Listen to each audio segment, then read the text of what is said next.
পুরো দমে শুটিং চলছিল, হঠাৎ শুরু হয় বমি। সেখান থেকেই তাকে নিয়ে যেতে হয় হাসপাতালে।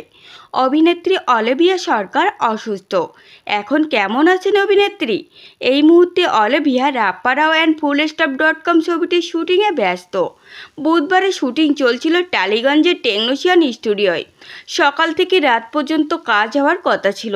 এইদিকে বিকেলের দিকে আচমকাই অসুস্থ বোধ করেন অলিভিয়া। শুরু হয় বমি। অলিভিয়া বলেন, ঔষধ খাওয়ার পরেও বমি থামছিল না। বুঝতে পারি খাদ্যে বিষক্রিয়া হয়েছে। ইউনিটে সকলেই উদ্বিগ্ন হয়ে পড়েন। শেষ পর্যন্ত বাঘাযতীনের একটি হাসপাতালে চিকিৎসার জন্য পৌঁছান অলিভিয়া। অভিনেত্রী হেসে বললেন, সঙ্গে এক পরিচালক ছিলেন, কিন্তু আমি নিজেই গাড়ি চালিয়ে হাসপাতালে গিয়েছি। তারপর স্যালাইন নিতে হয়। মঙ্গলবার প্রায় রাত 2টা নাগাদ হাসপাতাল থেকে বাড়ি ফেরেন অলিভিয়া।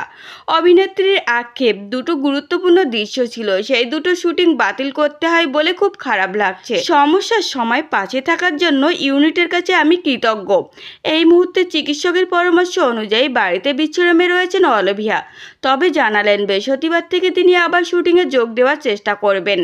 এই ছবিটির শুটিং শেষ করার পর অভিনেত্রী বৃত্তরহস্য ছবিটির শুটিং শুরু করবেন। তো ফ্রেন্ডস, এই ছিল আজকের ভিডিও। আপনাদের যদি এই তথ্যগুলো ভালো লেগে থাকে অবশ্যই ভিডিওটিকে একটি লাইক করবেন আর চ্যানেলটিকে সাবস্ক্রাইব করে সঙ্গে থাকবেন।